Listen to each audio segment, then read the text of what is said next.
What we're going to do now is this is going to be a how to remove your cornice and palmet. So basically we are trying to change this kitchen on a budget. So we're going to just change the frontals, change your cornice and palmet. It will save you hundreds of pounds having a whole new kitchen fitted.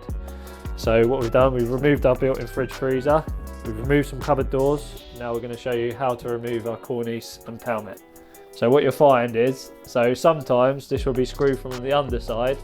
So if this was quite close to the ceiling, I would usually be fixing from the inside up. But because there's quite a gap from the ceiling to the cornice, this one's screwed from above. So just grab your pair of steps, just have a little look above. It's quite dusty, but I can just about see where they've screwed this one.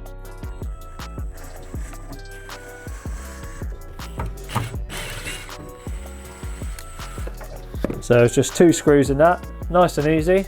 Undo those, and that's your cornice removed.